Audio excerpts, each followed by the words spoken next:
Jennifer Dulos was running out of time, but she didn't know it yet. The morning of May 24, 2019 began like any other. Routine, predictable, a fragile sense of normalcy in a life that had become anything but. She had just dropped her children off at school, her 5 kids, the center of her world. But as she pulled into the driveway of her New Canaan home, the world around her was already shifting, already darkening. Because someone was waiting. What happened next remains a mystery. There were no frantic 911 calls, no witnesses, no sudden screams cutting through the quiet Connecticut morning. What is known as this? Jennifer walked into her home that day, and she never walked out again. Hours passed. She missed appointments, ignored calls, failed to show up where she was expected. This was not like her. By evening, concern turned to alarm. Friends reported her missing, and when police arrived at her home, they found something deeply unsettling. Blood. Stains on the floor, evidence of a violent struggle. But Jennifer was gone.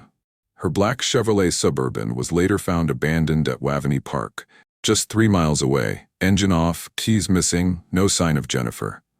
The place was silent, the kind of eerie stillness that settles over an area where something terrible has happened. The doors were locked, the vehicle left in perfect condition, almost too perfect. As if someone had placed it there, a stage set for a disappearance. Investigators didn't yet know what they were dealing with. A missing persons case? A kidnapping? Something worse? But as they looked closer, the pieces began to fall into place, and all roads led back to one man, Fotis Dulos. The estranged husband, the man Jennifer had fought so desperately to free herself from. Their divorce had been bitter, their custody battle even worse. Jennifer feared him. She had written in court filings that she was afraid for her life, that Fotis was capable of doing something unthinkable. Now, she was missing. And the unthinkable was beginning to feel like reality. Suspicion rarely begins as a roar, it starts as a whisper, a creeping unease that something isn't right. And when Jennifer Dulos vanished, those whispers immediately turned toward one man, Fotis Dulos.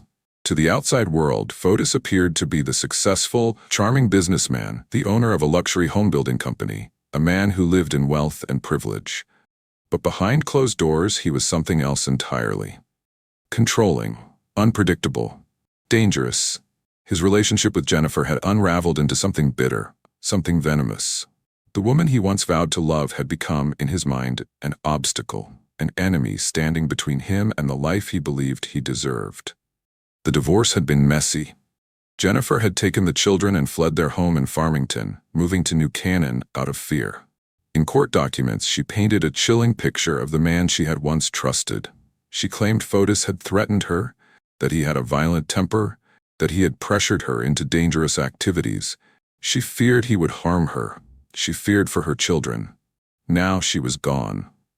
When police questioned Fotis Dulos, his answers were measured, calculated. He claimed he had nothing to do with Jennifer's disappearance. He hadn't seen her. He didn't know where she was.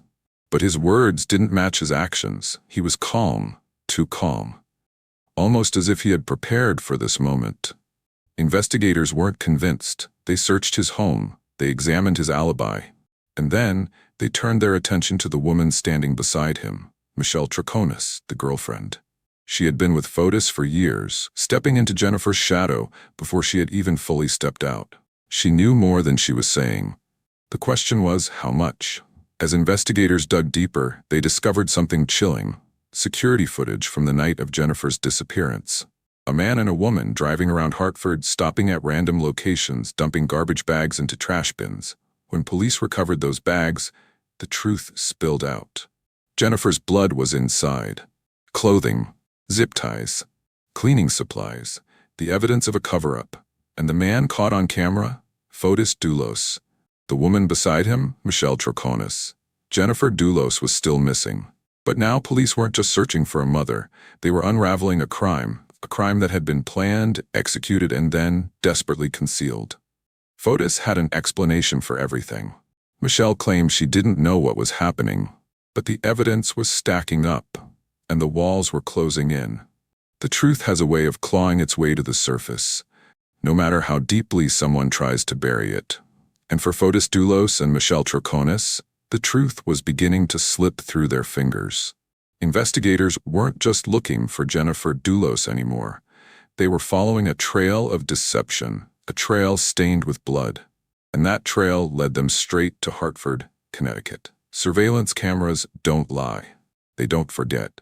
And on the night of May 24, 2019, the same day Jennifer disappeared, cameras captured something chilling. Fotis Dulos and Michelle Troconis driving through the city, stopping at multiple locations, tossing black garbage bags into public trash bins. The movement seemed random, rushed. As if they weren't just throwing something away, but trying to make something disappear. When police combed through those dumpsters, they found the evidence they needed. Inside the bags were blood-soaked sponges, torn clothing, zip ties, and gloves. Every item led back to one place, Jennifer's home in New Canaan. Her DNA was there, proof that something violent had happened. And then there was the pickup truck. The red Toyota Tacoma that belonged to one of Fotis's employees, parked at the crime scene on the day Jennifer vanished. But the employee hadn't been driving it. Fotis had. He had borrowed the truck, used it, and then, when it was returned, the seats had been cleaned. Too clean. Then came the final piece, the most damning piece of all, a blood stain in the back of the truck, microscopic but undeniable. Jennifer's blood. With each new discovery, the noose tightened. Fotis was running out of explanations, running out of lies. Michelle was running out of deniability. When confronted with the evidence, Michelle Troconis wavered. Her story shifted. At first, she claimed she had no idea what Fotis was up to. Then she admitted she had seen him cleaning what he called a coffee spill inside the truck. But there was no coffee, only blood. The puzzle was coming together, and the image it revealed was horrifying. Jennifer Dulos had been attacked in her own garage. The evidence suggested a brutal assault, a violent struggle, and then she was taken, her body removed, never to be seen again. Fotis Dulos had insisted he was innocent. Michelle Troconis had played the role of the oblivious girlfriend. But now, with blood evidence, surveillance footage, and inconsistent stories stacking up, one thing was clear. They weren't just suspects anymore. They were caught. Lies have a way of unraveling, thread by thread, no matter how tightly they are spun. At first, Michelle Troconis clung to her story. She knew nothing. She had done nothing. But the cracks were already beginning to show. When investigators pressed her, her words became slippery, her answers inconsistent. At first, she insisted she knew nothing about Jennifer Dulos' disappearance. Then, when confronted with the surveillance footage, the black bags, the frantic drive through Hartford, her story shifted. Yes, she had been with Fotis that night. Yes, she had seen him dispose of things. But no, she hadn't asked what was inside. No, she hadn't questioned why they were making so many stops. She had simply gone along with it. It was a weak defense, and it didn't hold up for long. When detectives sat her down and played the footage again, when they pointed out each moment, each damning piece of evidence, she faltered. The coffee spill. That's what she had called it at first. A mess in the truck that Fotis was desperate to clean. But under pressure, she admitted the truth. She had helped wipe it up. Not coffee. Blood. Then came the handwritten notes. Police found them among her belongings. Pages filled with phrases she had rehearsed, explanations she had prepared, as if she knew she would one day have to defend herself. He was angry that she disappeared. He told me to lie. I don't know where Jennifer is. The notes read like a confession, without ever saying the words. They were the desperate scribblings of someone trying to craft a defense, someone trying to protect themselves from the inevitable. And yet, despite it all, Michelle still refused to admit what she knew. She wasn't guilty, she insisted. She hadn't hurt anyone. She had simply trusted the wrong man. But the police weren't looking for trust. They were looking for the truth. And the truth was catching up to Michelle Troconis. Fotis Dulos had spent months proclaiming his innocence. He stood before cameras, flashing a confident smile, insisting that he had nothing to do with Jennifer's disappearance. He filed lawsuits. He gave interviews. He acted like a man wrongfully accused. But the walls were closing in. By early 2020, the evidence against him was undeniable. Blood in Jennifer's garage, surveillance footage of him discarding incriminating evidence, the cleaned-out truck, the suspicious alibi. And then there was Michelle Troconis, no longer the loyal girlfriend, but a woman whose shifting statements painted a picture of deception and guilt. On January 7, 2020, Fotis was arrested and charged with capital murder, felony murder, and kidnapping. It was the moment Jennifer's family had been waiting for. The man they believed had stolen her life would finally face justice. Or so they thought. Fotis was released on bail, but the pressure was mounting. His business was failing. His reputation was in ruins. He was set to appear in court for an emergency hearing that could revoke his bond and send him to jail until trial. The reality was setting in. He wasn't going to talk his way out of this. And so, on January 28, 2020, Fotis Dulos made a final, desperate decision. He was found inside his garage in Farmington, Connecticut, inside the same home he had once shared with Jennifer. His body slumped over in his car, poisoned by carbon monoxide. The engine was running. The doors were sealed. By the time paramedics found him, he was barely clinging to life. For 2 days, he remained in a coma, hooked to machines that could not bring him back. And then, on January 30th, he was gone. The man at the center of the case, the man who held the answers, had taken them with him. Fotis never left a confession. He never admitted to anything. But his death was its own kind of statement, an escape, a final act of control. For investigators, it was a frustrating end. Jennifer's body was still missing. The person who could have led them to her was now beyond reach. But there was still one loose end. One person who could no longer hide in Fotis' shadow. Michelle Troconis. Fotis was gone, but justice was not finished. And Michelle? She had nowhere left to run. With Fotis Dulos dead, the case against him died with him. There would be no trial, no cross-examinations, no opportunity to force him to reveal the truth. But the search for justice wasn't over, because Michelle Troconis was still here. For months, she had played the role of the unwitting girlfriend, the woman who simply loved the wrong man, who was caught in something beyond her control. But the evidence told a different story. She had lied to police, she had helped Fotis dispose of evidence, she had watched as he cleaned blood from a truck. She had known, and now she would have to answer for it. In early 2024, Michelle Troconis stood trial in a Connecticut courtroom, facing charges of conspiracy to commit murder, tampering with evidence, and hindering prosecution. She sat quietly as prosecutors laid out their case, as they walked the jury through every lie, every contradiction, every moment where she had the chance to tell the truth but chose not to. Her defense was simple. She had been manipulated. She claimed Fotis controlled her, that she had no idea what was really happening. She wasn't part of a conspiracy. She was just a woman in love, swept up in something she never meant to be a part of. But the prosecution dismantled that argument piece by piece. They played the surveillance footage, the black bags, the frantic drive through Hartford, the way she stood beside Fotis as he discarded the blood-stained evidence. They showed the notes she had written, the ones where she rehearsed her excuses, where she admitted that Fotis had told her to lie. They revealed how she had misled police, changed her story, covered for him over and over again. The jury listened. They watched her every move. They saw the hesitation in her words, the shifting of her eyes. They saw a woman who wasn't just a bystander, but an accomplice. Day after day, witness after witness, the prosecution built their case. They couldn't put Michelle at the scene of the murder, but they could prove one thing. She helped Fotis Dulos after the fact. She had assisted in covering up a crime. And in the eyes of the law, that was enough. The trial stretched on, each detail more damning than the last. And as the evidence stacked up, one thing became clear. Michelle Troconis wasn't just in the wrong place at the wrong time. She had made choices. She had taken part. And now she would face the consequences. For weeks, the courtroom had been a battleground of arguments, evidence, and emotion. The jury had seen the footage. They had heard the testimonies.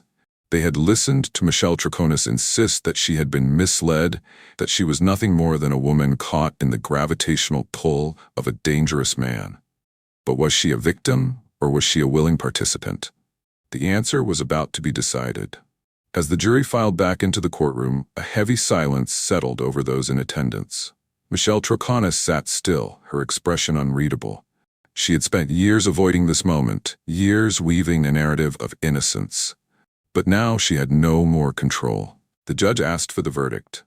The jury foreperson stood, and then, with a voice clear and unwavering, the words came. Guilty. Guilty of conspiracy to commit murder. Guilty of tampering with evidence. Guilty of hindering prosecution. Each charge landed like a hammer, sealing her fate. There was no dramatic outburst, no sudden confession, no last-minute revelation. Just the weight of justice finally catching up. The prosecution had done its job. They hadn't needed Michelle to be the mastermind. They didn't have to prove she had planned Jennifer Dulos's murder. All they had to prove was that she had helped cover it up, that she had known, that she had assisted, that she had lied. And they had done exactly that. Michelle's face remained expressionless, but the reality was sinking in. She wasn't walking away from this. She wasn't going home. The courtroom emptied. Reporters rushed to broadcast the news, and the world now knew Michelle Troconis was not an innocent bystander. She was complicit, and soon she would learn just how much that would cost her. A verdict decides guilt. A sentence decides fate. Michelle Troconis had been found guilty. Her role in the cover-up of Jennifer Dulos' murder laid bare for the world to see. But the question remained, how much would she pay for it? In a packed courtroom, she sat before the judge, the weight of the past 5 years pressing down on her. She had spent so long denying, evading, shifting blame. But now none of that mattered. The only thing left was the punishment. Jennifer's family was there. They had waited years for this moment. They had lived through endless speculation, through Fotis Dulos' suicide, through the agony of never recovering Jennifer's body. And now they were about to hear whether justice, imperfect as it was, would finally be served. The prosecution didn't hold back. They reminded the court of every lie Michelle had told, every piece of evidence she had helped destroy. They painted the picture of a woman who may not have wielded the weapon, but had blood on her hands nonetheless. They asked for the maximum penalty. Then, Michelle's defense spoke. They pleaded for leniency. They painted her as someone manipulated, someone who had been blinded by love. They insisted she had no control over what had happened. And then the judge spoke. There was no sympathy in his voice, no doubt in his words. He recounted the gravity of Michelle's actions, the way she had deceived investigators, the way she had assisted Fotis Dulos, the way she had allowed Jennifer's loved ones to suffer for years without answers. And then he handed down the sentence. 14.5 years in prison. It was not a life sentence, but it was long enough. Long enough to strip away the life she had known. Long enough to ensure she would spend years behind bars, living with the choices she had made. Michelle showed no visible reaction. But as the guards approached, as the reality of her new life settled in, the truth became undeniable. She had thrown away her future for a man who was no longer even alive. Justice had been served, but Jennifer Dulos was still gone. And Michelle Troconis would now have years to sit in a prison cell and think about what she had helped to cover up. Justice, when it finally arrives, does not always bring closure. Michelle Troconis was now a prisoner, locked away for the role she played in a crime that had gripped the nation. But outside the walls of her prison cell, the echoes of Jennifer Dulos' disappearance still lingered. For Jennifer's family, the sentencing brought some relief, but not peace. They had won a conviction, but they had not found Jennifer. 5 years had passed, and still her body remained missing. Without her, there could be no real goodbye, no final moment of closure. Only unanswered questions and the pain of absence. In the public eye, the case remained an unsettling reminder of how far some will go to protect a lie. The image of Fotis Dulos, the charming, confident man who insisted on his innocence until the very end, was now permanently stained with the truth of his crimes. The woman who had stood by his side, who had helped him erase the evidence of what he had done, now had years to reflect on whether she had ever truly been a victim, or if she had simply been complicit. Even in prison, Michelle maintained her innocence. She continued to insist that she had been used, misled, caught up in something far beyond her control. But no amount of denial could erase the surveillance footage, the hidden notes, the blood in the truck, the lies told to investigators. The world moved on. The news cycle shifted. Other stories took over the headlines. But for those who had lived through it, the case would never truly fade. Somewhere, Jennifer Dulos was still missing. And somewhere, in the silence of her prison cell, Michelle Troconis had nothing left to do but wait. Years have passed, but one haunting truth remains. Jennifer Dulos has never been found. Despite the convictions, despite the evidence, despite the overwhelming weight of the case against Fotis Dulos and Michelle Troconis, one question lingers like a shadow over everything. Where is Jennifer? Investigators believe she was murdered in her home, that her body was transported in Fotis Dulos's truck, and that it was disposed of in a way so methodical, so deliberate, that it has never been recovered. Without a body, there is no burial, no final resting place, no true closure. Jennifer's family continues to grieve, to fight for answers, to hold on to hope that one day the last piece of this puzzle will finally be uncovered. But for now, the mystery remains. Michelle Troconis sits in prison, serving her sentence, her fate sealed. Fotis Dulos took his secrets to the grave, and Jennifer Dulos, mother, writer, daughter, friend, remains missing. What really happened in those final moments? Where was Jennifer's body taken? Did anyone else know the truth? Perhaps one day the full story will be told. Until then, the case of Jennifer Dulos remains unfinished. If you want to see more deep dive true crime stories like this one, make sure to subscribe and turn on notifications. There are still many stories to uncover, and we'll be here to bring you the truth, one case at a time.